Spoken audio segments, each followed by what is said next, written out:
पार ब्रह्म स्वरूप श्री सद्गुरुदेव भगवान संपूर्ण भूमंडल में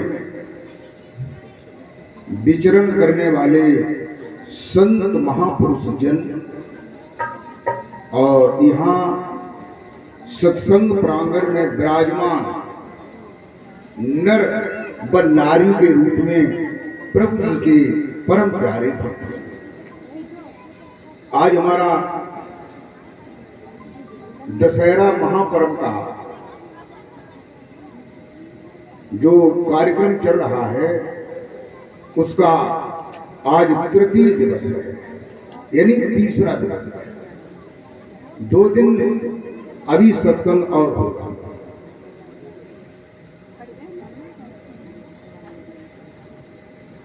प्रेमी भक्तों,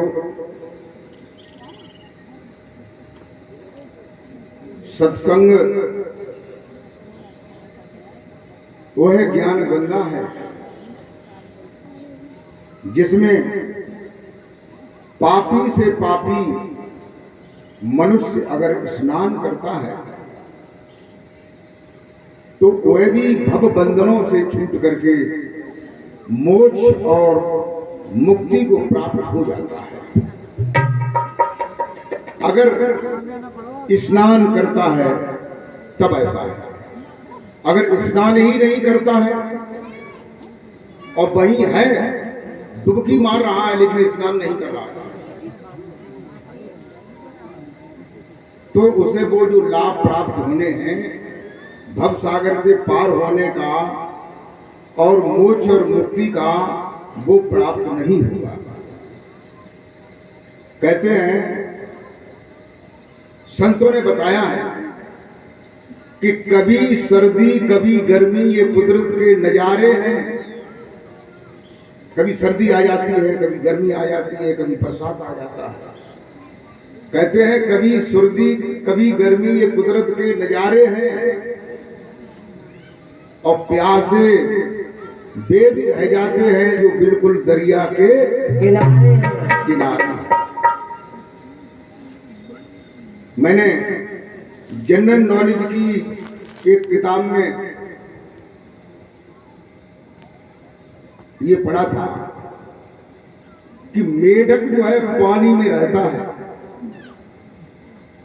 लेकिन पानी नहीं पीता, ऐसा ये लिखी हुई बात बता रहे हैं। और एक तो बात हमने अनुभव किया है कि मछली पानी में रहते हुए भी मुख से पानी नहीं पीती। उसके 2 पर होते हैं, जब पर सतर हो जाते हैं तो वहां पे दोनों परों के नीचे एक एक छिद्र होता है, उसमें पानी चला जाता है तब। आप लोगों ने देखा होगा, बोल जयकारा बोल मेरे श्री महाराज की जय। जितना ही ज्यादा पानी होता है और मछली उसमें रहती है, तो आप लोगों ने देखा होगा या नहीं देखा होगा तो आप लोग देख लेना। ये कोई ऐसी बात नहीं कि किताब जो है बहुत ज्यादा पैसों की आएगी, उसे कैसे खरीद पाएंगे, उसमें कैसे पढ़ पाएंगे। ये तुम्हारे संसार की किताब की बात है। मछली पानी में ऊपर को फदकती है, करीब 1 बिलस या कुछ न कुछ ऊपर को आती है, तब उसके पर सतर हो जाते हैं और वो पानी पानी। ये मैंने देखा।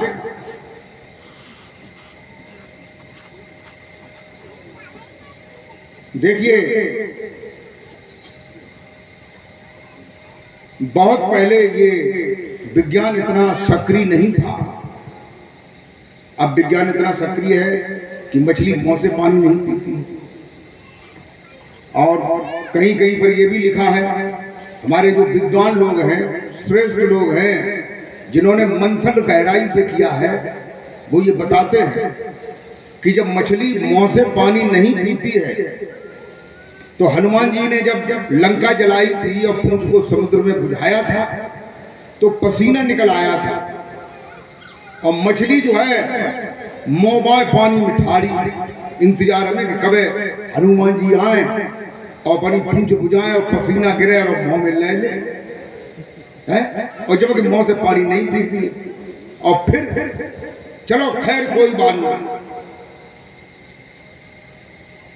मछली हमका जो है पसीना गिरो मुंह में बाने पानी ले लो, जबकि ये बात नहीं होगी, ये बात है नहीं, लेकिन चलो पसीना ले लो, तो पसीना से बाल बच्चा पैदा हुई है। आप लोग खुद विचार करिए, ये ऐसी बात नहीं कानों की कौन कही हमने मान ली, ऐसे मत मानिए, बच्चा पैदा नहीं होगा। दूसरी बात, मुंह से मुख से बच्चा दानी का कोई संबंध नहीं है, संबंध कि हो थोड़ा बहुत हो सके है ही नहीं। चलो मछली पानी निकल गई, फिर मछली जो है 17 दिन में अंडे देती है, प्रजनित हो जाने के बाद 17 दिन में अंडे देती है। मछलियों में बहुत सी प्रजातियां होती हैं, एक प्रजाति होती है व्हेल, वह मछली जो है 21 दिन में अंडे देती है, 21 दिन में। और इधर हनुमान जी ने लंका जलाई, पूंछ बुझाई, और उसी बीच में 14-15वें दिन जो है लड़ाई होते होते रावण का एक लड़का था अहिरावण, जो पातालपुरी में रहता था ऐसा बताते हैं, वो राम लक्ष्मण को चुरा ले गया था, कहते हैं कि नहीं। और उनमें लक्ष्मण जो है ये बताते हैं कि 12 वर्ष तक सोए नहीं थे, नींद नहीं ली थी।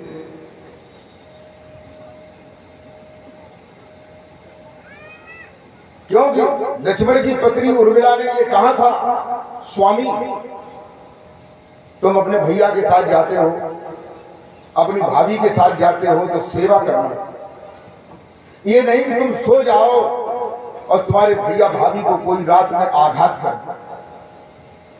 तो लक्ष्मण जी जो है 14 वर्ष सोए नहीं। और लक्ष्मण कितने बड़े वीर थे बताइए। जब धनुष टूटने की बात आई थी तो जनक जी ने ये कहा था, हे दीप दीप के राजागण, हम किसे कहें बलशाली है, और हमको तो ये विश्वास हुआ पृथ्वी वीरों से खाली है। हम करते नहीं प्रतिज्ञा है तो ऐसी हंसी नहीं होती, और सीता को कुंवारी रहना था पर ये बेबसी नहीं होती। ये वचन जब सुने तो लक्ष्मण जी ने कहा, आदेश भ्रात का जो पाऊं, पृथ्वी को उठाऊं हाथों पर, कुंदुक समान जल में फेंकूं, क्षण भर में नष्ट कर। और ये सड़ा गला था, धनुष रखा, ये और बताओ किस गिनती में है। ये लक्ष्मण जी ने कहा, कौन सी गिनती में है, और पृथ्वी को उठा के फेंक दूं। फिर बे लक्ष्मण 14 वर्ष सोए नहीं, इतने वीर और बलशाली, और उनको अहिरावण चुरा ले गया। फिर हनुमान जी पता लगाते लगाते गए 14वें दिन, तो अहिरावण वहां मिला, उसके दरवाजे पे हनुमान जी का लड़का मिला, मकरध्वज। जबकि मनुष्य का प्रजनन जो है 9 महीने में होता है, और हुआ केवल जो है मछली जो है पसीना को निकले जो है केवल 14 दिन हुए। ये रामायण की बात है। तो कहने का मतलब ये है, हम ये नहीं कहते हैं कि आप रामायण को न माने, रामायण को माने, गीता को माने, वेदों को माने, उपनिषदों को माने, सबको माने, लेकिन समझ करके मानिए, जान करके मानिए। ये कोई जरूरी नहीं है कि वो तुलसीदास की ही लिखी बात हो सकती है, बीच में भी लोगों ने बहुत परिवर्तन कर दिया। तो कहने का मतलब ये है कि सत्संग दो शब्दों से मिलकर के बना है। एक शब्द है सत्य और दूसरा शब्द है संग।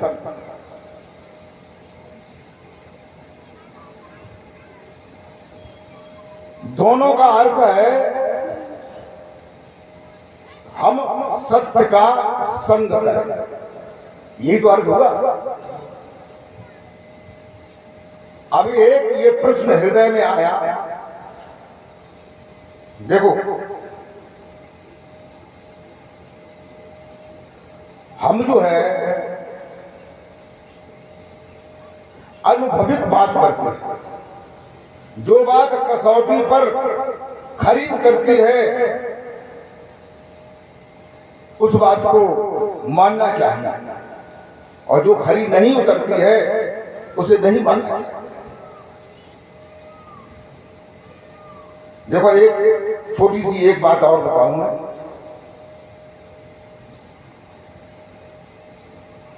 मैंने हनुमान चालीसा में ये पढ़ा था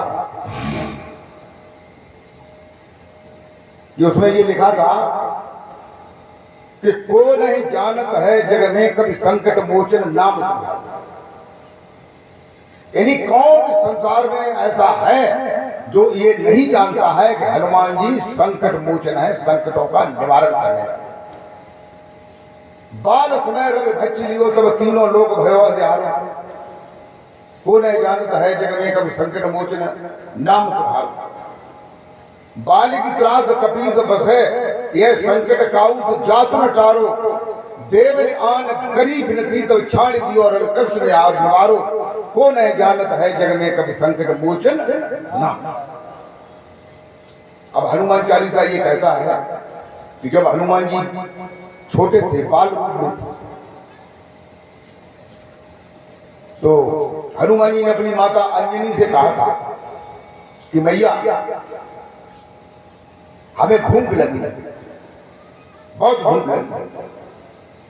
तो उन्होंने कहा बेटा अभी तो कुछ है नहीं, थोड़े फल रखे होंगे। तो उन्होंने कहा इन फलों से हमारा निवारण नहीं होगा। तो उन्होंने कहा सवेरे जो है जो तुम्हें लाल लाल बड़ू फल मालूम पड़े सो खाए नहीं। तो सवेरे सूरज निकले लाल लाल, तो हनुमान जी ने वे लय और गम पकड़ के गाल में धल। ये बताते हैं कि नहीं भाई, बताइए। ये बताते हैं हनुमान चालीसा में। यही हमारे लोगों के दिमाग में फीड है ये बात, लेकिन हमने ये विचार नहीं किया। कौन सा?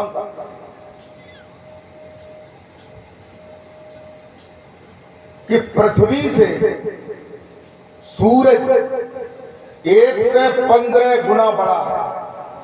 कितना बड़ा? ये हमारा विज्ञान कहता है, हमारी शोध कहती है, हमारे लोगों ने उसका परीक्षण किया है कि सूरज जो है वो पृथ्वी से 1 से 15 गुना बड़ा है। 1 से 15 गुना। एक मक्का का दाना रख दो, फिर 1 से 15 दाने रख दो, उसका ढेर कर दो, कितना बड़ा हुआ। और पृथ्वी पर मनुष्य जो है कितना बड़ा है? 2 फुट जगह खड़ो है ना। और शरीर में गाल कितना बड़ा है? 2-4 इंच को मान लो। 2-4 इंच के गाल में पृथ्वी से 1 से 15 गुना सूरज कैसे रख सकता है? रख जाएगा?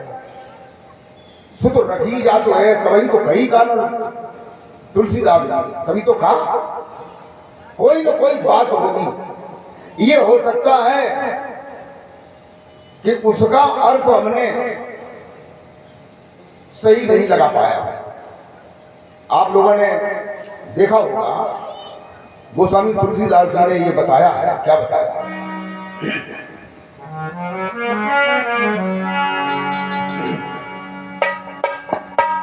कि कर्म प्रधान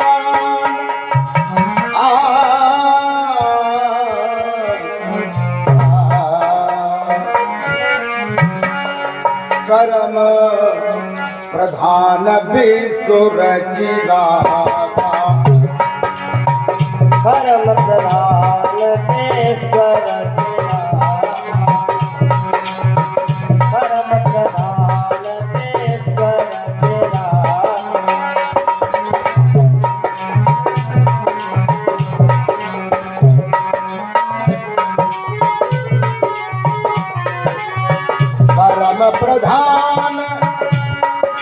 कर्म प्रधान विश्व रचना था जो जो कर है तो फल क्या था कर्म प्रधान विश्व रचना कर्म प्रधान विश्व रचना जो जग करे तो फल जो जग करे तो फल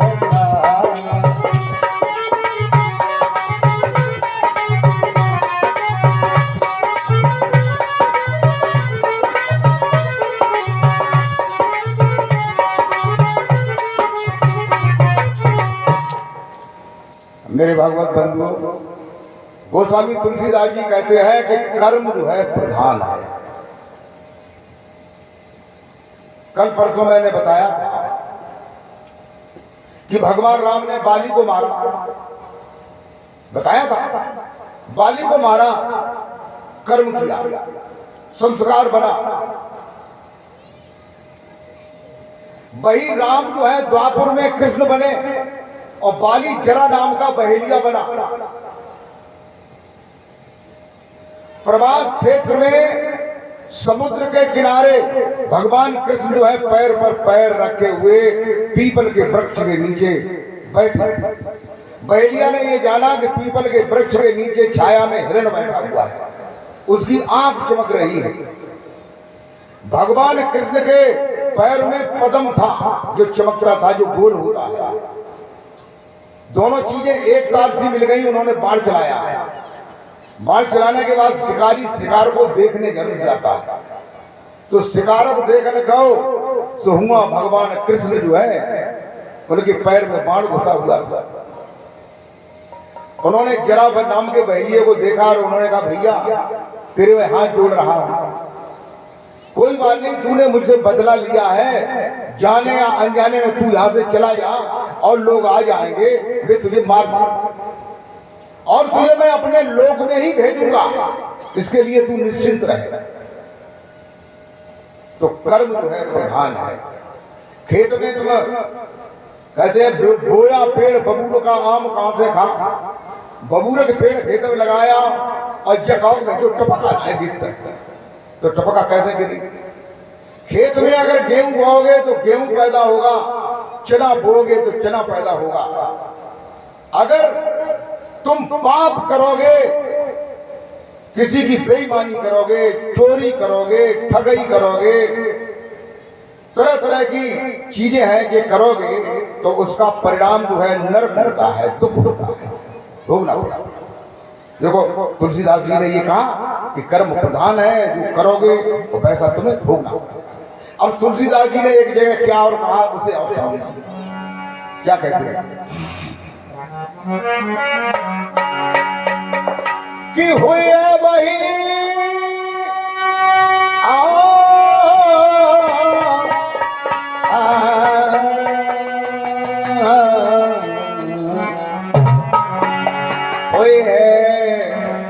वही जो राम रुचि गाथा,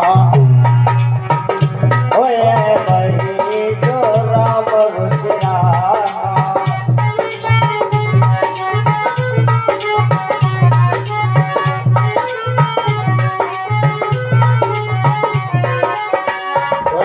वही जो राम रुचि गाथा, वही जो राम रुचि गाथा, वही जो राम रुचि गाथा।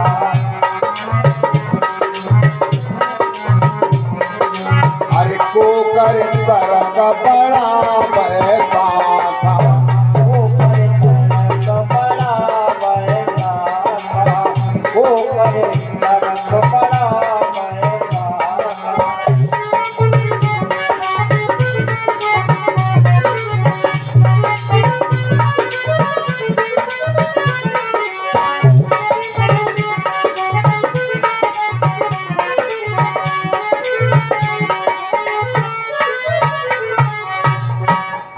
अब देखो तुलसीदास जी ने इसमें कर्म की बात नहीं कही।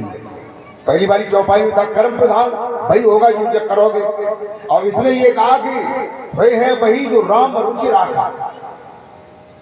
अब जो है क्या होगा, जो आप कर्म करेंगे वो नहीं होगा। वही है वही जो राम रुचि राखा, ये किसके लिए कहा गया है? संत और भक्तों के लिए कहा गया है। संत और भक्त जो है संसार में साधारण आदमी है, उससे विशेष है जिसने अपनी रुचि को, रुचि माने लगन, जिसने अपनी रुचि को राम के नाम में लगा दिया है। किसमें लगा दिया है? राम के नाम। वह वही जो राम रुचि राखा। राम में जिसने रुचि को रखा है वो चाहेगा वो होगा, वो चाहेगा वो होगा। बोल जयकारा बोल मेरे श्री गुरु महाराज की जय। जब तुम बार बार नाम का सुमिरन करोगे तो एक स्टेज होती है, पहली स्टेज होती है, उसको कहते हैं, उर्दू में कहते हैं इल्म इल्लाह। दूसरी स्टेज होती है, उसे कहते हैं वका बिल्लाह। क्या कहते हैं? वका। तीसरी स्टेज होती है, उसे क्या कहते हैं? फना बिल्लाह। इन इसका अर्थ क्या है? इल्म इल्लाह का मतलब इल्म माने विद्या। यानी पहली स्टेज में जो तुमने साधन जाना है, नाम जाना है, भजन ध्यान जाना है, ये पहली स्टेज, जानने को पहली स्टेज कहते हैं। दूसरी किसे कहते हैं? बका बिल्लाह। बका बिल्लाह का मतलब क्या है? जब साधक अभ्यास करता है, अभ्यास करने से अरिमा मरिमा लगमा ईसत बासत प्रात प्रकाम ये सिद्धियां प्राप्त होती ना। हनुमान जी को सिद्धियां प्राप्त हुई जब वो उन्होंने फल खाए तो विकराल रूप धारण कर लिया। सीता जी के सामने गए, छोटा रूप धारण कर लिया। लंका में प्रवेश हुए तो सुरसा नाम की राक्षसी मिली। सुरसा ने कहा मैं जाने नहीं दूंगा तुम्हें। और उनने कई नए मन में सोची कि हम जय, हम अपने स्वामी के कार्य के लिए जरूर जाएंगे। तो सुरसा ने अपना मुंह फाड़ा 4 योजन का, हनुमान जी ने 16 योजन का अपना शरीर कर लिया मुंह में गए। फिर 16 योजन को जो है सुरसा ने मुंह फाड़ो, उनने 64 योजन को शरीर कर लो। योजन 4 कोस का होता है। अब कैसे बने? जब ज्यादा पैसे भाई, फिर उनको तो बड़ो मुंह देखे, फिर हनुमान जी ने सूक्ष्म रूप धारण किया, लगमा सिद्धि का प्रयोग किया। मसे जैसा रूप बना करके मुंह में गए और नाकम में निकल आए। बोलिए सदगुरुदेव भगवान की जय। तो कहते हैं कि वही है वही जो राम रुचि राखा, को कर तर्क बढ़ावे साका। कोई भी तर्क वितर्क करके साप को नहीं बढ़ा सकता है। ये योग की बात है, भक्ति की बात है, सिद्ध की बात है। देखो भाई आ जाइए, पीछे चल कह रहे थे बाल समय रवि बच्ची लियो तो तीनों लोग भयो निहारो, और कौन है जानत है जगह में कभी संकट मोचन नाम पहाड़ो। पृथ्वी से सूरज 115 गुना बड़ा है, और पृथ्वी पर एक आदमी, हनुमान जी एक आदमी का रूप, मनुष्य के रूप में थे, तो वो कितने बड़े होंगे? अरे तुमसे मका देने का दूने चौगने बड़े हुए, तुम जो है 2-2.5 फुट जगह में खड़े हुए। गाल कितो बढ़िया हुए आदमी को 1 फुट को तो है थोड़ी है, 2-4 इंच। सूरज को कैसे रख लिया? फिर देवता ने विनती करी का भाव, तब बड़ी मुश्किल तो उन्हें छोड़ो, तब जो है सारी दुनिया में उली तो भाव। इसका अर्थ क्या है? जगह जगह बिल्कुल झूठी हो, झूठी। हमारी समझदारी जो है वहां तक नहीं पहुंची, समझदारी। देखो मैं आप लोगों को बताता हूं, शरीर जो तुम्हें दिखाई दे रहा है, ये शरीर दिखाई दे रहे हैं, ये 5 प्रकार के शरीर होते हैं। ये आप लोगों ने सुना, कभी सुना होगा, नहीं सुना होगा तो मैं सुना रहा हूं। 5 प्रकार के शरीर होते हैं जिन्हें कहते हैं स्थूल, सूक्ष्म, कारण, महाकारण, केवल। 5 हो गए। स्थूल शरीर कौन सा है? जो हमें दिखाई दे रहा है, ये 3.5 हाथ का है अपने आप से। लंबाई जागी ज्यादा 5 फुट 6 फुट, 6 फुट से ज्यादा कोई आदमी है 6.5 फुट को दे सकते, लेकिन और ज्यादा बड़ा है। ये स्थूल शरीर है। ये 5 तत्वों से बना है, पृथ्वी, जल, अग्नि, आकाश, वायु। ये पहला शरीर है। सूक्ष्म शरीर जो है इस शरीर के अंदर है, जिसके लिए वेदांत दर्शन में भगवान वेद व्यास ने कहा है लिंगवत अंगुष्ठ पुरुषा। लिंगवत अंगुष्ठ पुरुषा, जो इसके अंदर सूक्ष्म शरीर है, जो पुरुष है, जो चैतन्य आत्मा है, वो लिंग और अंगूठे के आकार जैसी है, ये बताया है। आप लोगों ने देखा होगा, जैसे एक चीज है हमारे संसार में जिसे लोग जो है देखते हैं, कहते हैं, लेकिन असली तरह से नहीं जानते। किसको? जो शिवलिंग होता है। क्या होता है? शिवलिंग। इसमें लिंग शब्द जुड़ा है, तो लोगों ने इसका अर्थ क्या लगाया कि जो शंकर जी हैं उनको लिंग है। लिंग माने पेशाब करने वाली इंद्री है। अब जो बताइए, भगवान होए कि परमात्मा है, कोई होए, उनकी लिंग है ताकि वो पूजा करिए। बता, का पूजा करने योग्य है बच्चे? अरे आप लोग सोचिए दिमाग से। तुम लोगों ने शास्त्र नहीं देखे, ग्रंथ नहीं देखे, और कोई कहता है तो उसको समझने की कोशिश नहीं करी। वेदांत दर्शन में, ये वेदांत दर्शन जो है वेद व्यास ने लिखा है, ये किताब आपको मिल जाएगी, पढ़ने में आएगी। तो इसका पहला सूत्र है अथातो ब्रह्म जिज्ञासा। उसी में ये एक सूत्र है लिंगवत अंगुष्ठ पुरुषा। आप लोगों ने देखा होगा एक बात को, कोई आदमी शंकर जी पे जल छोड़ता है, मतलब उन्हें शंकर जी बताता है, लेकिन वे शंकर जी नहीं है। उन्हें शंकर जी की लिंग बताते हैं, लेकिन शंकर जी की लिंग भी नहीं। कभी तो कहा था कबीर साहब ने, कहीं कोई सुन आवे हांसी और पानी में मीन प्यासी, आत्म ज्ञान बिना नर भटके कहे मथुरा कह काशी। क्योंकि आदमी को ज्ञान नहीं है, अज्ञान में ही चल रहा है। हम कोई अपने घर से बात नहीं कहते, शास्त्रों की बात बता रहा। तो ये शिवलिंग किसे कहते हैं? शिव माने होता है, शिव माने चैतन्य आत्मा, और शिव माने शंकर जी। तो यहां शंकर जी की बात नहीं, शिव की बात।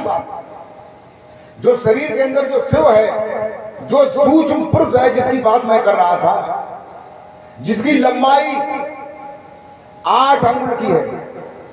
लंबाई कितनी है? 8 अंगुल की है। मुसलमान भाई लोग कहते हैं, मोहम्मद साहब ने कहा है दुतरफा पढ़ के देखो उंगलियां। ऐसा करते हैं मुसलमान भाई, अंगूठों को साइलेंट कर लेते हैं। 8 अंगुल हुआ, ऐसे 8 अंगुल। दुतरफा पढ़ के देखो उंगलियां, अल्लाह ही अल्लाह है। तो वो तुम्हारे अंदर में है, सूक्ष्म शरीर है।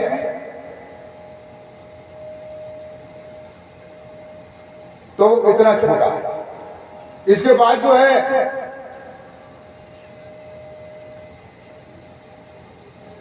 कारण शरीर है। कारण शरीर जो है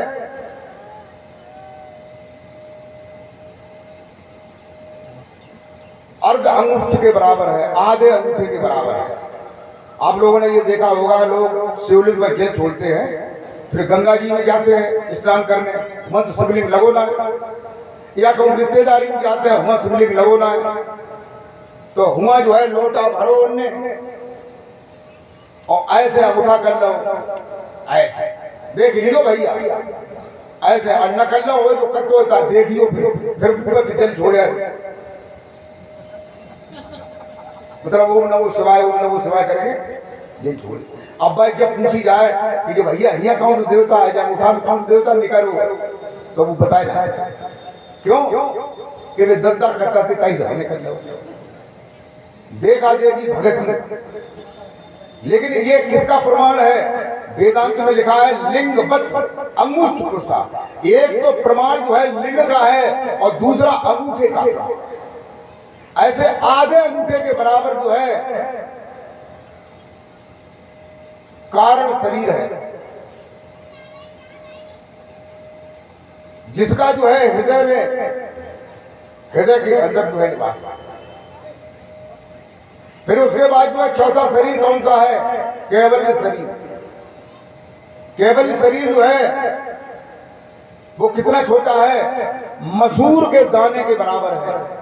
ये प्रमाण जो है कबीर मंसूर में लिखा है। आपको मैं ग्रंथ भी बता रहा हूं, अगर आप देखना चाहें तो कबीर मंसूर में इसके बारे में दिया है। 5 शरीर होते हैं। वैसे और जो ग्रंथ है इनमें 3 शरीरों की ही बात है, 3 मात्राओं की ही बात है। जो उनकी 3 मात्राएं हैं, 5 मात्राओं की बात नहीं है। मसूर के दाने के बराबर। 5वां शरीर कौन सा है? केवल शरीर है। चौथा कौन सा था? महाकारण। 5वां केवल। केवल शरीर का प्रमाण क्या है? अणुवत। कैसा है? अणुवत। अणु किसे कहते हैं उसके बारे में मैं आपको बता रहा हूं। आपने देखा होगा दिन में कमरे के अंदर जंगला से या किसी क्षेत्र से सूर्य का लाइट आता है, तो उस लाइट में आपको कण उड़ते हुए दिखाई देते कि नहीं? नहीं बताओ भैया, तो है तुम्हारे कमरा में न दिखाई देता हूँ, हमारे कमरा में दिखाई देता हूँ। क्या वो कण जो है पूरे कमरे में है कि उतने ही प्रकाश में है? पूरे कमरे में। क्या वो कण जो है कमरे में ही है कि कमरे के बाहर भी है? बाहर भी है। एक कण को अगर 1000 टुकड़े कर दिए जाए तो एक परमाणु का माप बन जाए। अब वो कण का जो है 1000वां भाग जो है अणु होता है। अणु के 60,000 टुकड़े कर दिए जाए, 60,000, बताओ कितनी छोटी बात। उसको जो है परमाणु कहते हैं। परमाणु। तो ये जो है जो अणु है, अणु के बराबर जो है कौन सा शरीर है? केवल शरीर है, जिसी से सारी सृष्टि की रचना हुई है। सूर्य की, चंद्रमा की, ग्रहों की, नक्षत्र की, तारों की, पृथ्वी की, मनुष्य की, वन वृक्षों की, सबकी सारी सृष्टि की रचना उसी से हो जाती है। तो ये 5वां शरीर है। और ये आपने मतलब जो है रामायण में ये बताया है, सो कैवल्य परम पद पाही। हनुमान जी ने वो कैवल्य परम पद प्राप्त किया। अब पूरा ब्रह्मांड ही उनका एक तरह का शरीर है। पूरा ब्रह्मांड ही एक तरह का शरीर है, जिसमें सूर्य, चंद्रमा, पृथ्वी, ग्रह, उपग्रह, मनुष्य, नर, नाग, पशु, पक्षी, गंधर्व, पितर, अर्यमा, देव, धनुष, पर्वत, नदियां, वनस्पतियां, 5 तत्व, 3 गुण, ये सब जिसमें भरे हुए ऐसा जो ब्रह्मांड है वो ये कैवल्य शरीर है। ये 5वां शरीर है, ये हनुमान जी को प्राप्त है। और एक ब्रह्मांड में 16 सूरज हैं। जैसा ये सूरज चमक रहा है, ऐसे 16 सूरज हैं और 68 चंद्रमा। कितने चंद्रमा हैं? 68। सूरज कितने हैं? 16। अब ये पूरा शरीर है, केवल शरीर है पूरे ब्रह्मांड का। इसमें 16 शरीर है, 16 सूरज है। तो एक सूरज जो है गाला की सीधे पे आ सकते ना?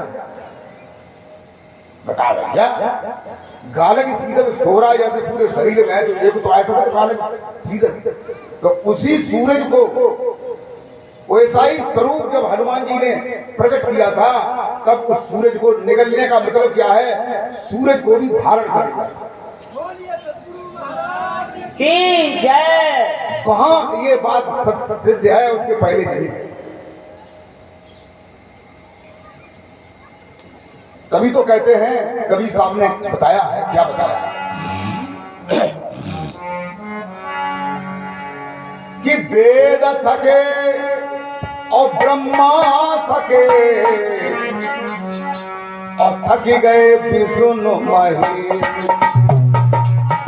वेद थके ब्रह्मा थके, थक गए विष्णु महेश।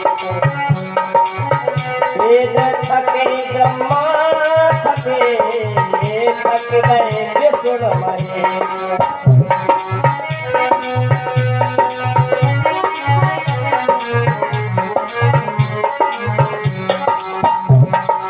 और गीता हूँ मैं,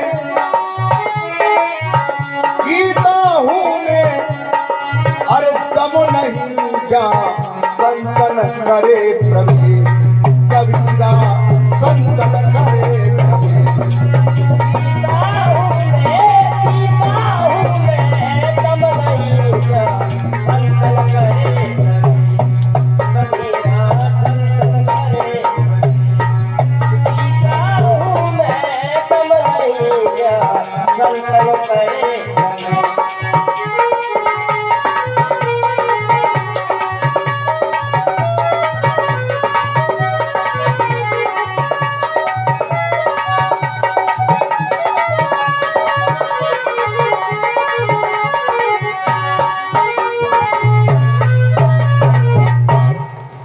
प्रेमी भक्तों,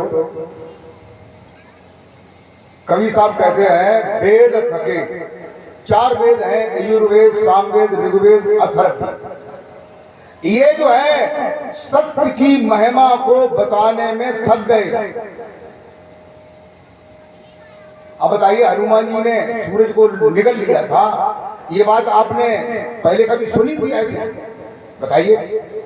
और फिर अगर वैज्ञानिक तरीके से बताया जाए कि सूरज, पृथ्वी से सूरज 115 गुना बड़ा है, तो बिल्कुल झूठी बात हो जाएगी कि नहीं? और झूठी बात अगर हो गई तो हमारा सनातन धर्म ही गड्ढे में चला गया, बताने वाला।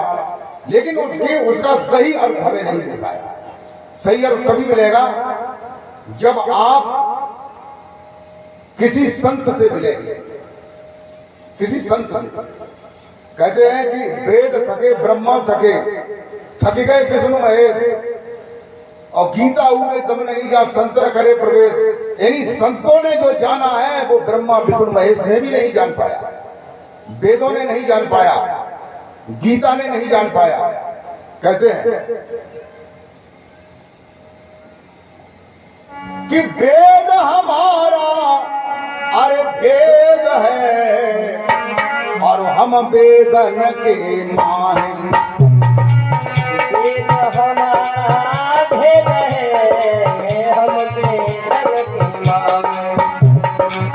वेद हमारा भेद है, हम वेदन के माहिर।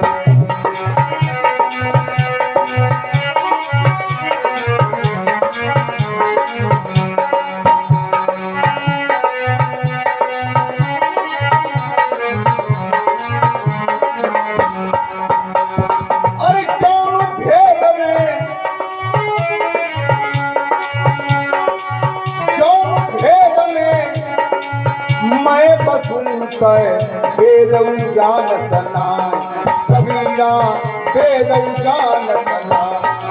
वेद में बसूंगा, वेद जानत नाम कबीरा, वेद जानत नाम।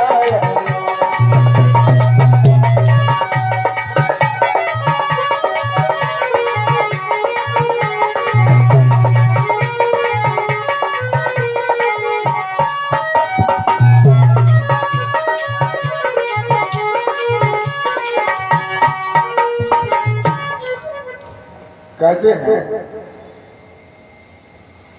कि वेद हमारा भेद है, यानी वेद जो है वो हमारे कुछ भेद को बताता है, और हम वेदों के भेद को पढ़ करके समझते हैं। वेद हमारा भेद है, हम वेदन के माए, और जौन भेद में मैं बसूं, मैं जिस भेद में निवास करता हूं, तय वेद जानत नाय, वेद भी नहीं जानते हैं। अगर वेद जानते होते तो गुरु की आवश्यकता होती, कोई जरूरत नहीं होती। फिर जो है गुरु की क्या जरूरत थी, किताब पढ़ ले, मोक्ष मुक्ति प्राप्त हो जाएगी। प्रेमी भक्तों,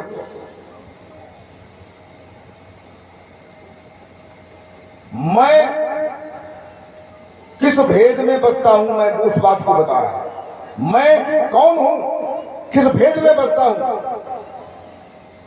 तुलसीदास जी ने रामचरितमानस में बताया है, क्या बताया?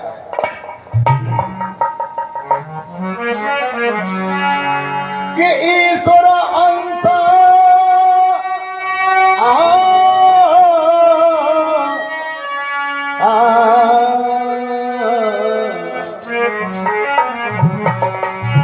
ईश्वर अंश जीव अविनाश,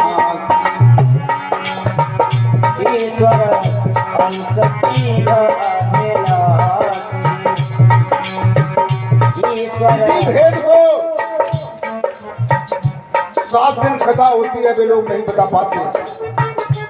इसी भेद को रामायण लोग पढ़ते हैं, लेकिन वे नहीं जान पाते हैं।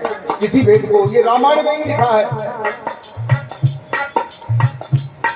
इसी भेद के लिए लोग कपड़े रंग लेते हैं, माला डालते हैं, कोई तिलक लगाते हैं, कोई दाढ़ी रखाए लेते हैं, हवाई करते, कोई फुगड़ मुंडा कराए ले, तो घोर का घोर सिलपट गिरे काऊ के डाल। ये भेद बनाते हैं, लेकिन वे भी नहीं जान पाते। केवल इतनी ही बात जान लो, केवल इतनी।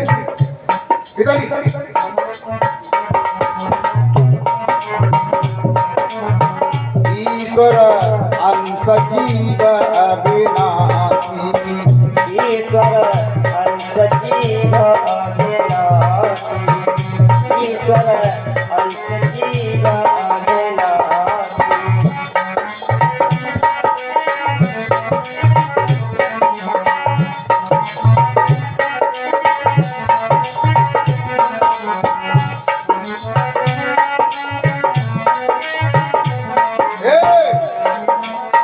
चेतन अमल सहज तुम्हारा, चेतन अमल सहज तुम्हारा, चेतन अमल सहज तुम्हारा।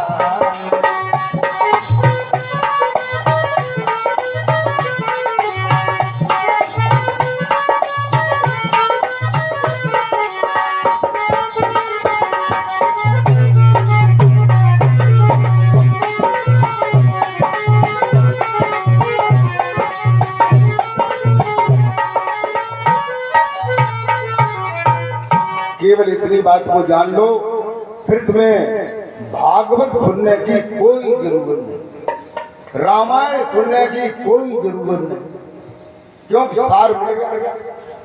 इसी को जानने के लिए ही हम भागवत सुनते हैं, रामायण पढ़ते हैं, सत्संग सुनते हैं, संतों के पास जाते हैं, केवल इतनी बात को जानते हैं। कितनी बात जानने के लिए? ईश्वर अंश जीव अविनाशी। ये जो शरीर के अंदर जीव है, कौन सा जीव? जो देख रहा है, जो सुन रहा है, जो चख रहा है, जो चल रहा है, फिर रहा है, लेकिन दिखाई नहीं देता। दिखाई देता है, देता है दिखाई। तभी तो कहते हैं, क्या कहते हैं कि बिन पगा चलाए सुनाए बिन ताना, बिन पग चलाए सुनाए बिन काला, बिन पग चलाए सुनाए बिन काला।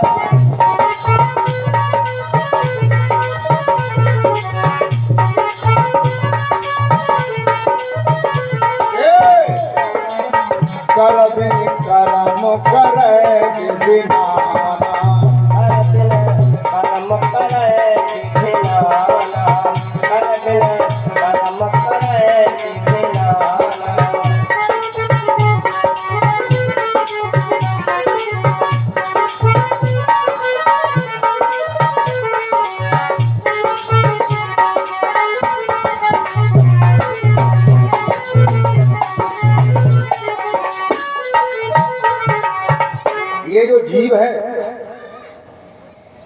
उसके न पैर हैं, न आंखें हैं, न नाक है, न मुख है, ये कोई चीजें नहीं है। ये चीजें जो है वो शरीर में हैं, और वो शरीर में बैठा हुआ है, इन्हीं उपकरणों से, इन्हीं खिड़कियों से, इन्हीं दरवाजों से, इन्हीं झरोकों से अपना देख रहा है, सुन रहा है, ये सब काम कर रहा है।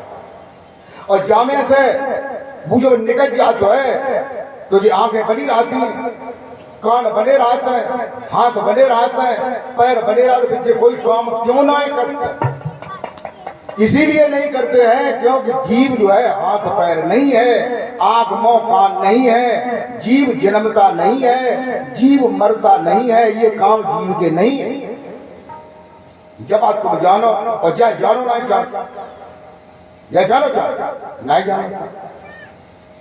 भगवान बुद्ध जो है घर छोड़ करके सत्य को जानने के लिए जंगल में चले गए थे। चले गए थे कि नहीं? ये आपने सुना होगा, जंगल में चले गए थे। फिर उन्होंने 6 गुरु भी किए। पहला गुरु किया था वो उनके राजकाई था, एक बहेलिया था जो अनामा नदी पार करके मिला था, जिन्होंने उन्हें भेज दिया था, पात्र दिया था, इसलिए कि तुम कहीं जाओगे तो लोग तुम्हें रात में देखेंगे तो मारेंगे, और ये भेज देखेंगे तो तुम्हें मारेंगे नहीं, रोकेंगे, भोजन कराएंगे। फिर एक गुरु और मिले, उनका नाम जो है दिमाग में नहीं है। फिर उसके बाद दो गुरु लेडी गुरु दो मिले, जिन्हें पद्मा और सखी कहते हैं। उनके पास गए, उन्होंने भी मार्ग बताया। फिर वो संतुष्ट नहीं हुए, फिर उन्होंने जो है अलार कलाम को बताया कि अलार कलाम नाम के गुरुजी हैं, उनसे मिलो। उनसे वो मिले, वहां भी संतुष्टि नहीं हुई, तो उन्होंने बताया कि मगध में रामपुत्र नाम के एक महात्मा है, उनसे मिलो जाकर के। तो उनसे भी मिले, लेकिन तभी संतुष्टि नहीं हुई। लेकिन वो पूर्व जन्म में इस पृथ्वी पर नहीं, दूषित लोक में थे। ये दूषित लोक जो है वो ध्रुलोक के ऊपर है। ध्रुलोक का मतलब है सूर्य लोक के ऊपर ध्रुलोक है, उसके ऊपर दूषित लोक, दूषित लोक के ऊपर स्वर्ग लोक, स्वर्ग लोक के ऊपर जो है ब्रह्मा जी का लोक, फिर उसके ऊपर जो है गोलोक धाम, शंकर जी का धाम, उसके ऊपर जो है शिवलोक, और शिवलोक के ऊपर काफी ऊपर सिद्धों के लोक, और सिद्धों के लोक के काफी ऊपर जो है सत्यलोक। दूषित लोक में भगवान बुद्ध का पहले सुमेध नाम था। सुमेध नाम के वो राजा के लड़के थे, राजकुमार थे, और दीपंकर नाम के सदगुरु थे, उन्होंने उन्हें मार्ग बताया था। तो वो उस मार्ग की उन्हें याद आ गई। एक बार और भी याद आई थी, जब वो उनके माता पिता जो है हल चला रहे थे। उनके ये नियम था उनके यहाँ, क्यों जैसे जनक ने हल चलाया था ऐसे ही उनके भी माता पिता हल चलाने के लिए गए। एक बार उत्सव हुआ करता था, तो बुद्ध वहां गए, एक खटोले पर उनको लिटा दिया, और जनता जो है उसमें लगी हुई थी। तब वो उठ करके बैठ गए, और अपने अंतर में जो दीपंकर ने अपने अंतर में जो श्वास में रमण करने वाला जो नाम था उसे बताया था, उसकी उन्हें याद आ गई। और उस समय भी ये सभी गुरु करने के बाद ढोंगेश्वर की पहाड़ी पर 6 साल 7 महीना और 3 दिन तक उन्होंने कठोर अभ्यास किया, लेकिन संतुष्टि नहीं हुई। फिर उन्होंने उनको वही चीज याद आ गई जो दीपंकर ने दी थी। फिर वो निरंजना नदी के किनारे रेंगरी आश्रम में उन्होंने अभ्यास किया ऐसा। फिर उन्होंने 7 जगह अभ्यास किया जहां भेड़ें रहा करती थी, निवास करती थी, बैठती उठती थी रात को। उस स्थान पर 7 दिन अभ्यास किया, और 7 दिन अभ्यास किया चक्रपाणी पर। पहले लोग चक्र के द्वारा कुएं से पानी निकालते थे, वहां अभ्यास किया चल करके। एक मार नाम का देवता रहता था, वहां पर अभ्यास किया उन्होंने 7 दिन। ऐसे 7 जगह 7 दिन अभ्यास किया, 49 दिन अभ्यास किया, उन्होंने उस सत्य को जान लिया जो इसके अंदर है। People are called him the Buddha, लोग उन्हें बुद्ध कहने लगे, पहले उनका नाम सिद्धार्थ था। तो ये कैसे जाना? पूर्व पहले के गुरु थे, उनके कसौटी पे 6 गुरुओं का ज्ञान नहीं आया। तो प्रेमी भक्तों, जब तक हमें सत्य का बोध नहीं होगा, और सत्य का बोध होने के बाद भी अगर हम अभ्यास नहीं करेंगे तो उसे हम नहीं जान पाएंगे। उसके लिए अभ्यास की आवश्यकता है।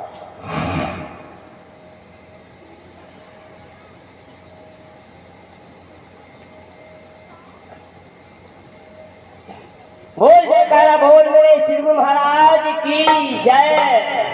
हम क्या बता रहे थे? कोई बता सकता है? यानी इस चीज को केवल जान लो। इसी चीज को बुद्ध ने अपने अंतर में झांक करके ये देखा था।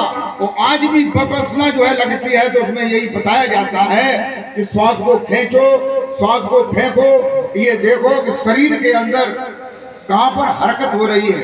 हरकत का मतलब कोई एक्टिविटी, कोई स्पंदन, कोई वाइब्रेशन या कोई शब्द अगर कहीं हो रहा है तो भाई अपने ध्यान को लगा ये मानना। तो और हमारे गुरुजी ने जो है ये नहीं बताया कि दुआ निभाना जाने हृदय कमल पे लगे, कि कंठ पे लगे, कि नाभि पे लगे, कहाँ लगे। हमारे गुरुजी ने तो साफ बताया था कि जो निशाना जो है श्वास में जो गोली लुढ़कती है, बिना देखे पकड़ ले बस काम हो जाएगा। बोल जयकारा बोल मेरे श्री गुरु महाराज की जय। तुलसीदास जी कहते हैं कि ईश्वर जो है, जीव जो है वो ईश्वर का अंश है और अविनाशी है। अविनाशी किसे कहते हैं? जिसका विनाश नहीं होता, जो कभी मरता नहीं। और हम लोग इस भ्रम में पड़े हुए हैं कि हमारे गांव में इदा किदा लोग मर जाते हैं और इदा किदा जन्म ले लेते हैं। जन्मने पे हम खुश हो जाते हैं, मरने पे दुखी हो जाते हैं, जबकि ये दोनों बातें झूठ हैं। न कोई मरता है और न कोई जिंदा होता है, ये केवल भ्रम मात्र है। ये जीव की क्रीड़ा है, जीव का एक खेल है, ये एक परमात्मा का खेल है। इसी खेल को जो जान लेता है वो सत्य को जानता है। बोल जयकारा बोल मेरे श्री गुरु महाराज की जय। चौपाई के अंत में कहते हैं चेतन अमल सहज सुख राशि। वह चैतन्य है, अविनाशी है, शाश्वत है, शुद्ध है, सनातन है, ईश्वर का अंश है, अविनाशी है। उसका जो अभ्यास करता है, अंदर में प्रवेश करता है, अमल करता है। अमल माने अमल उर्दू का शब्द है, हिंदी का शब्द है अभ्यास। कहते हैं रफ्ते रफ्ते कर कुसादा, जो करे कुछ दिन अमल, ला इलाहा अल्लाहु अकबर को पाने के लिए। चश्म दिल से देख तू जो जो तमाशे हो रहे, दिल सितम क्या क्या है तेरे दिल सताने के लिए। फिर क्यों भटकता फिर रहा तू यूं तलाशे यार में, रास्ता सारंग से है दिलवर को पाने के लिए। रास्ता तो तेरे ही अंदर है और जिसे तू ढूंढ रहा है वो भी तू ही है। और तू मारा मारा फिर रहा है, कभी मंदिर में जाता है, कभी मुसलमान बन जाता है, कभी हिंदू बन जाता है, कभी बुद्ध बन जाता है, कभी जैन बन जाता है। जाने क्या क्या बनता फिर रहा है, जाने कहां कहां भाग रहा है। कहते हैं कुदरती काबे की तू महराब में सुन गौर से। ये जो काबा है, ये जो मजार है, ये कुदरती है। ये किसने बनाई है? कुदरत ने बनाई, किसी आदमी ने बनाई। आदमी को जब भ्रम हो कि हमने बनाओ, हमने जितने लड़का पैदा करे, आदमी लड़का पैदा कर सकता निरे ऐसे है जिन्हें हुदूद ने फिर का पैदा कर पाए। ये तो कुदरती चीजें हैं जो प्राप्त हो रही है। कुदरती काबे की तू महराब में सुन गौर से। इस काबे की महराब माने अंतर में अंतस्थल में जाकर के गौर से सुन और उसका अमल कर, अभ्यास कर। आ रही धुर से सदा तेरे बुलाने के लिए, उस धुर से सदा माने आवाज, सदा माने शब्द, सदा माने वो नाम आ रहा है तेरे शरीर तक। उसे पकड़, उसे पहचान, तभी तुझे वो अल्लाह ताला या वो ईश्वर मिल जाएगा, तुझे शांति मिल जाएगी। उसके लिए कवि साहब ने क्या कहा है उसे भी सुनिए।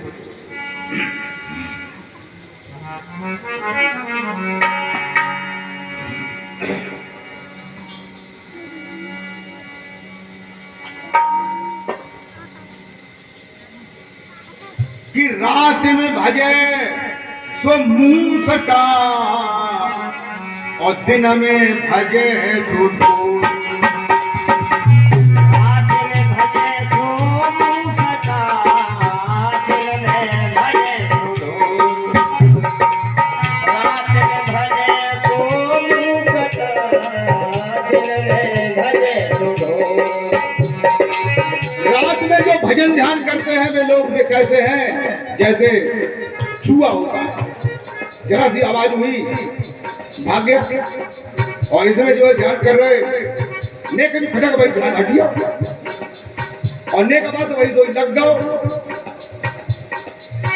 और दिन में भजे तो ढोर, ढोर माने पशु, दिन में पशु तो भजता है चारों कितना, चारों पानी चीज में तलैया बम्बा में घुस जाता। रात में भजे तो मुंह फटा, दिन में भजे तो ढोल। रात में भजे तो मुंह सटा, दिन में भजे तो ढोल। रात में भजे तो मुंह सटा, दिन में भजे तो ढोल। अरे कहे कबीर सुन साधका सुमिरन की विधि और, कबीरा सुमिरन की विधि और। कहे कबीर सुन, कहे कबीर सुन साधका सुमिरन की विधि और, कबीरा सुमिरन की विधि और।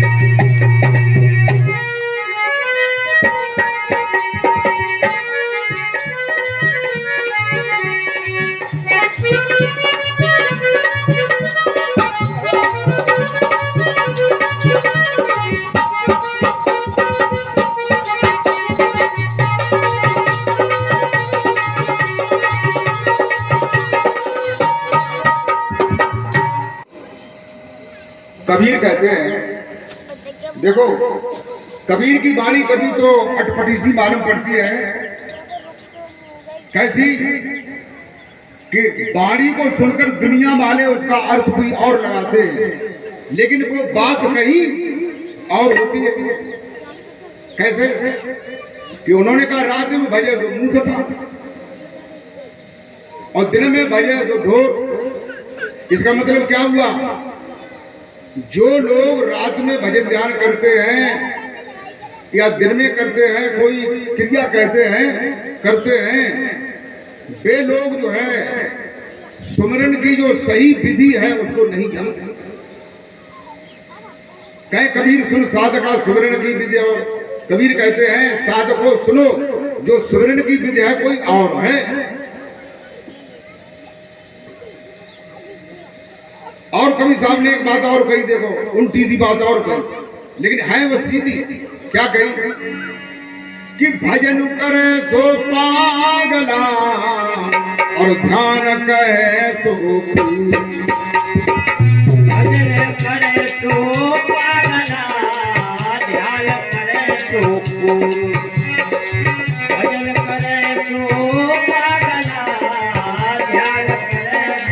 अरे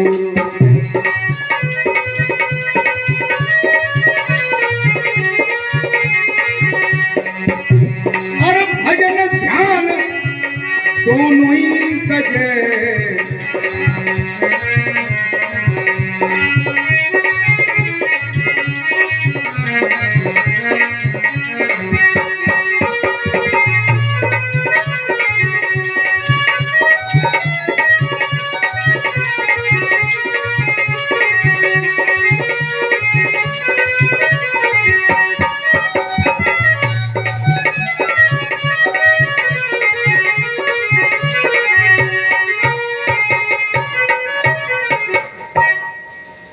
देखो कबीर कहते हैं कि जो भजन करता है वो पागल है, लेकिन इसका अर्थ ये नहीं कि वो पागल है।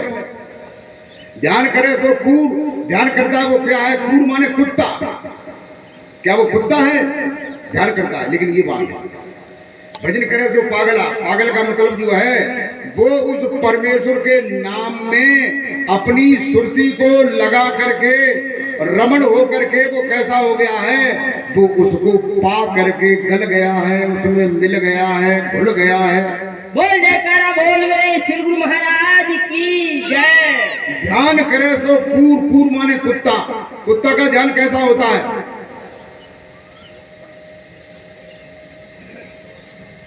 जब मालम पद की सोच तो है लेकिन जगत, और जगत मालम पद तो है जगह भी जगत हो लेकिन सोच।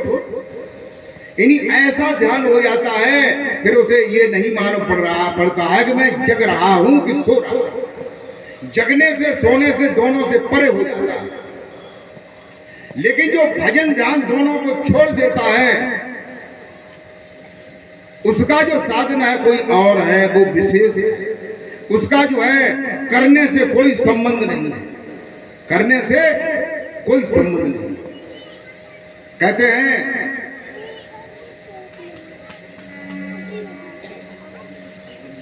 एक जो है कहते हैं किया जाता है, भजन जो है किया जाता है, और एक जो है होता है, यानी ध्यान होता है।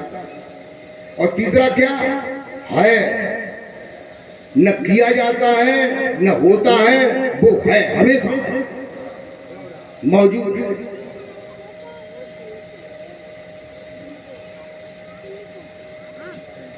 कि हर जगह हाजिर है नाजिर पर नजर आता नहीं।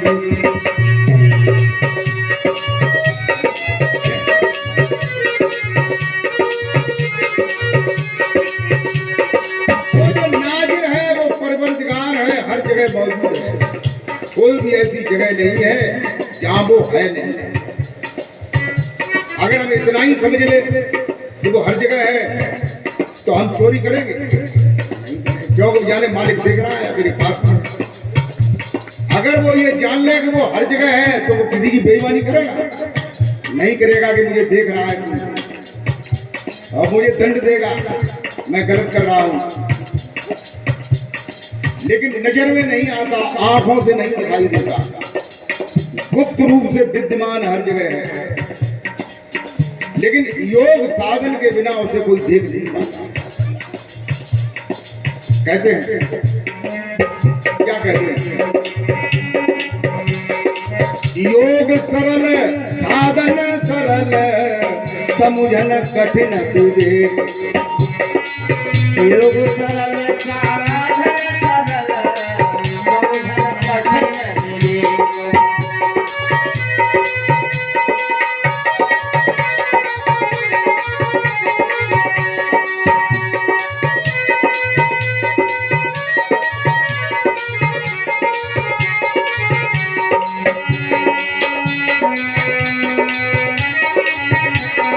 किसी संत से किसी भी प्रकार का योग जान लो, ये कोई कठिनता की बात नहीं है।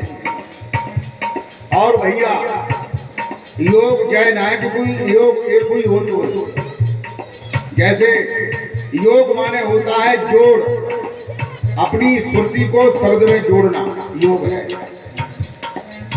योग होता है एक हठ योग होता है, एक राजयोग होता है, एक तारक योग होता है, एक लंबका योग होता है, एक सहज योग होता है, एक शून्य योग होता है, एक लय योग होता है। लय जैसे बूंद समुद्र में गिरती है तो उसमें लय हो जाती है। साधन तरह तरह के साधन होते हैं। जैसे एक मंत्र को जाप करने का साधन होता है, एक यज्ञ करने का साधन होता है, एक अंदर में नाम के सुमिरन का साधन होता है। कई साधन होते हैं। तुलसीदास जी कहते हैं योग सरल, साधन सरल।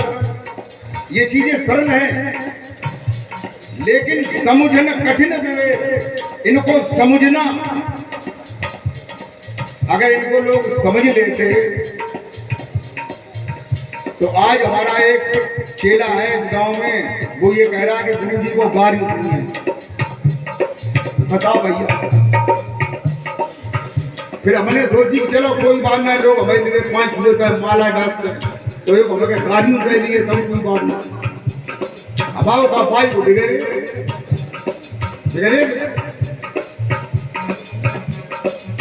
योग सरल साधन सरल, समुझन कठिन विवेक।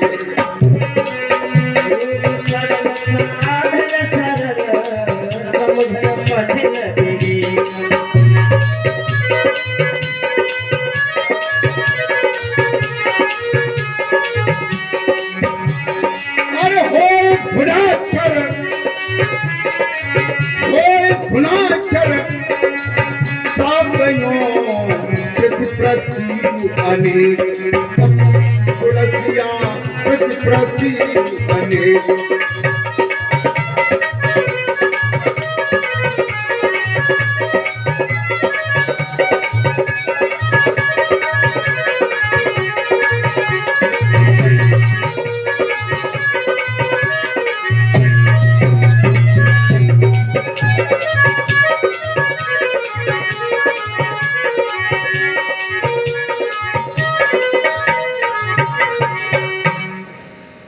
मेरे भगवत बंधुओं, तुलसीदास जी कहते हैं कि योग सरल।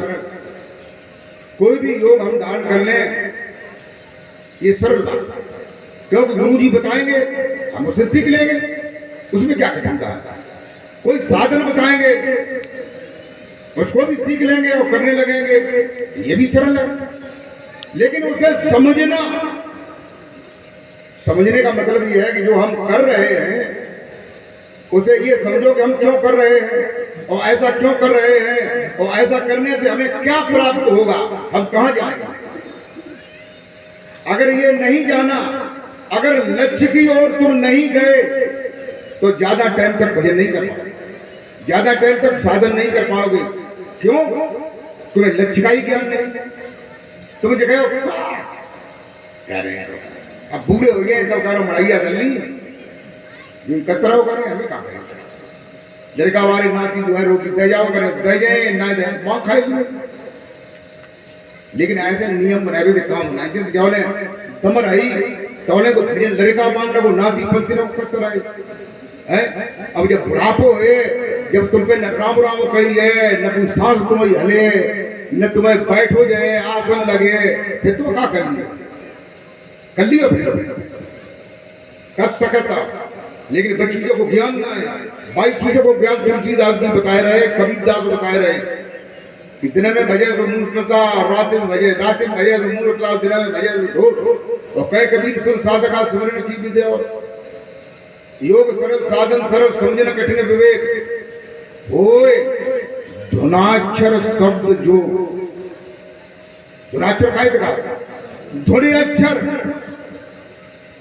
यानी ऐसा शब्द है जो धुनिमय है, जिसमें कहना नहीं पड़ेगा, साधन नहीं करना पड़ेगा, क्रिया लगानी नहीं पड़ेगी, ध्यान नहीं करना पड़ेगा, भजन नहीं करना पड़ेगा, किसी की कोई जरूरत नहीं, केवल तुमको कनेक्शन करवाना है। जैसे बिजली का कनेक्शन करवाया जाता है, केवल बिजली का कनेक्शन करवा लेना है। फिर चे पंखा चलाओ, चे फ्रिज चलाओ, चे कूलर चलाओ, चे एसी चलाओ, चे गेहूं सैलवे तो लाए हो तो तूफानी पंखा लगाए दे गेहूं सैलाए, कछु करो बिजली प्राप्त हो जाएगी, कनेक्शन हो गया। ऐसे ही कनेक्शन वाला एक ज्ञान है, केवल कनेक्शन होना है। फिर लेटने से, बैठने से, खड़े होने से कोई मतलब नहीं। कवि साहब कहते हैं, क्या कहते हैं, फिर ठाड़े बैठे अरे परे उताने और कहे कबीर हम भाई ठिकाने।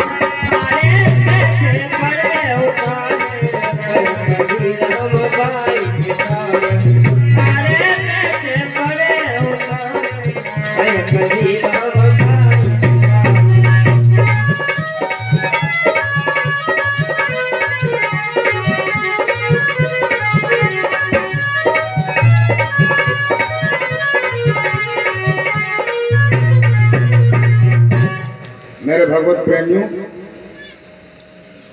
फिर के ठाड़े हो, के बैठे हो, के परे हो, के लेटने में बैठे हो, भाई तुम बंद करो तो सो बंद ना है कि भैया हम दुखिया नहीं के हम चट्टी फिरता है, अबे खराब हुई है, तू छूते को हुई है,